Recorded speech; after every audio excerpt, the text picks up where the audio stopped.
चले भोपाल की खबर के रुख कर लेते हैं, जो राजधानी भोपाल में आयोजित 10वीं अंतर्राष्ट्रीय agri and horti technological expo 2025 के अंतर्गत इको फर्स्ट एग्री सॉल्यूशंस द्वारा एक भव्य कॉन्फ्रेंस का आयोजन किया गया। यह कार्यक्रम शास्त्र 2025 अंतर्राष्ट्रीय सम्मेलन सह प्रदर्शनी श्रृंखला के तहत संपन्न हुआ है। कांग्रेस में देश विदेश से आए कृषि वैज्ञानिकों, शोधकर्ताओं और उद्यमियों और विद्यार्थियों ने सक्रिय सहभागिता की है। कार्यक्रम के दौरान आधुनिक कृषि तकनीक, नवाचार, अनुसंधान और टिकाऊ कृषि समाधान पर भी विस्तृत चर्चा की गई। बता दें कि कांग्रेस के संयोजक शिवेंद्र प्रताप सिंह ने बताया कि इस वर्ष आयोजक में अब तक की सबसे अधिक संख्या में रिसर्च पेपर प्रस्तुत किए गए हैं, जो कि इस सम्मेलन की सबसे बड़ी उपलब्धि रही है। जी हाँ, उन्होंने कहा कि इस तरह के आयोजन कृषि क्षेत्र में नवाचार और शोध को नई दिशा देने में महत्वपूर्ण भूमिका निभाते हैं। कॉन्फ्रेंस के माध्यम से कृषि क्षेत्र में तकनीकी विकास और ज्ञान के आदान प्रदान और वैश्विक सहयोग को बढ़ावा देने का भी संदेश दिया गया है। इस खास खबर के लिए बालोद से संवाददाता एमजी सरवर की खास report. National agriculture and horti technological expo 2025 organized at Central Institute of Agriculture Engineering, Bhopal, in which conference on Come Expo 2025 शास्त्र 2025 का आयोजन किया गया। We have with us organiser Mister Shivendra Pratap Singh.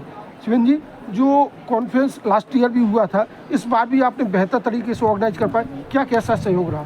जी, सबसे पहले तो मैं आप सभी का हार्दिक अभिनंदन करता हूँ। मैं अपने team eco fast agri solution की तरफ से और हमारे साथी ऑर्गेनाइजर CIDF और भारतीय मीडिया की तरफ से ये इतना बड़ा कॉन्फ्रेंस हमारा करने का शास्त्र 2025 मेन मकसद ये था कि हम एक मंच के नीचे अपने किसान को, अपने वैज्ञानिक को, देश के वरिष्ठ वैज्ञानिक को और हमारे जो स्टूडेंट एग्रीकल्चर के स्टूडेंट हैं, जो हमारे कल के देश का भविष्य है, जो कहीं ना कहीं आज हमारे जो एग्रीकल्चर मिनिस्टर और हमारे जो ऑनरेबल प्राइम मिनिस्टर है, उनका ये उद्देश्य है कि हमारे देश को ये विकसित भारत कैसे बनाया जाए 2047 तक।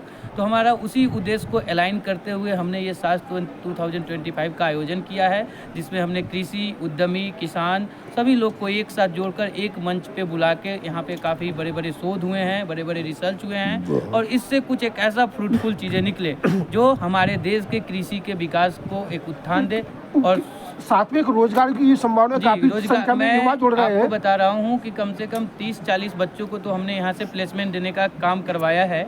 हमारे साथ अलाइंड बहुत सारी देश की 100-200 प्लस कंपनी है जो हमारे साथ मिलके स्टूडेंट्स को रोजगार भी दे रही है। इसके साथ ही जो यूनिवर्सिटीज है उसमें अब एग्रीकल्चर युवाओं के लिए काफी एक अध्ययन का एक रुचि का विषय भी बना है, तो वहाँ भी जो टेक्नोलॉजिकल डेवलपमेंट्स हो रहे हैं उनको भी किसानों तक कैसे पहुँचा? आजकल का तो यही युग है कि बहुत ऐसे टेक्नोलॉजी है जिसके बारे में लोगों को पता नहीं है, जो न्यू टेक्नोलॉजी विकसित हो रहे हैं, शोध हो रहे हैं। बहुत सारे हमारे नेचुरल फार्मिंग को बढ़ाने के लिए बहुत सारे ऑर्गेनिक पेस्टिसाइड, ऑर्गेनिक इंसेक्टिसाइड्स भी बन रहे हैं, जैसा आप जानते होंगे, नीम स्प्रे वगैरह। तो यहाँ पे हमने उन सब चीज़ को उजागर किया है और लोगों को बताने का काम किया है ताकि हमारा देश एक स्वस्थ भारत, विकसित भारत बन सके और उसमें कृषि का उत्थान हो सके। और हमारे जितने भी आप देख रहे होंगे सभी युवा कैंडिडेट लोग हैं, क्योंकि जब जब युवा जागा है, इतिहास ने करवट बदली है।